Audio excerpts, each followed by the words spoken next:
Hey, salut à tous et bienvenue sur Petite Touche de Gourmandise, j'espère que vous allez tous très bien, pour ma part ça va super. Aujourd'hui on se retrouve pour réaliser des cookies aux Smarties, allez passons tout de suite à cette réalisation. Comme d'habitude je mettrai le détail de la recette dans le descriptif de la vidéo, donc pour réaliser des cookies aux Smarties il vous faudra du beurre, de la farine, un œuf, du sucre cassonade et des Smarties. Première étape, dans le cul de poule où il y a la farine, je vais rajouter le sucre cassonade. Et on mélange le tout.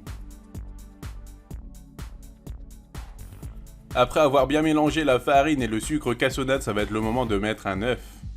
Je vais rajouter aussi mon beurre que j'ai coupé en morceaux et que j'ai laissé à température pour qu'il soit beurre mou, donc un beurre pommade.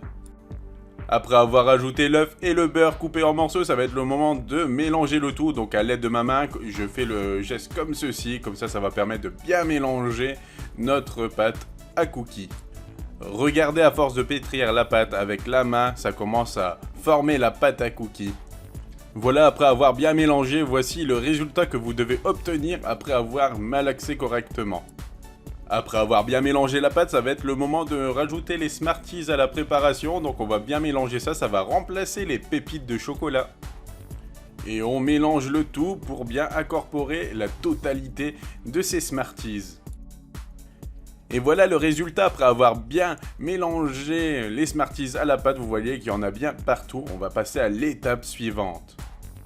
Ça va être le moment de former les cookies. Donc là, je forme une boule comme vous pouvez le voir. Donc mes boules font entre 60 et 65 grammes chacune. Et à l'aide de mes doigts, je les aplatis légèrement pour donner la forme à mon cookie. Et je vais la disposer sur une plaque de cuisson avec du papier sulfurisé. Donc faites bien attention à bien espacer vos cookies car ils vont quand même s'agrandir au moment de la cuisson. Petite précision, en faisant mes cookies entre 60 et 65 grammes, j'ai pu réaliser 10 cookies. Donc là, comme vous pouvez le voir, j'en ai mis 5 sur la plaque de cuisson. Mais j'ai fait exprès d'en mettre que 5 pour éviter de mettre les 10 sur la plaque. Comme ça, ils sont espacés. Et au moment de la cuisson, si ça s'affaisse un peu, bah, ça va pas se coller entre eux. Et là, j'ai gardé des Smarties pour pouvoir faire la décoration au-dessus de mes cookies. Après avoir fini la décoration de mes cookies, ça va être le moment de passer à la cuisson. Donc j'ai préchauffé mon four à 160 degrés et je vais cuire ça pendant 20 minutes.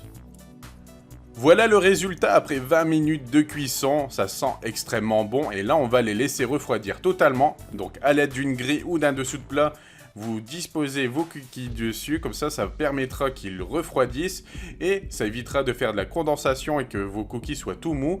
Et en même temps, vous recherchez un cookie croustillant et moelleux à la fois, donc on va faire aussi l'étape de croûter, c'est-à-dire en fait on va le laisser refroidir à l'air libre et ça va former une petite croûte au-dessus et ça permettra que vos cookies soient très croustillants à l'extérieur et moelleux à l'intérieur. Et voilà, la recette est terminée. Donc comme vous avez pu le voir, je les ai sortis du four, je les ai laissés sécher. Donc en fait, en les laissant refroidir et sécher, ça va permettre qu'ils soient croustillants et moelleux en même temps. Regardez-moi le résultat, franchement ça donne envie. Allez, on passe tout de suite à la dégustation. C'était croustillant et moelleux à cœur, franchement c'était super bon. Le sucre était bien équilibré parce que j'avais peur avec les Smarties que ça soit trop sucré. Et pour en finir, j'ai quand même bien géré au niveau du sucre. On arrive à la fin de cette recette, j'espère que cette vidéo vous aura plu. N'hésitez pas à liker, commenter et partager cette vidéo, ça me ferait vraiment plaisir. Si tu n'es pas abonné à la chaîne, n'hésite pas à le faire et à activer la cloche de notification, comme ça tu louperas plus aucune de mes prochaines vidéos. Je vous dis à bientôt. Allez, bye tout le monde.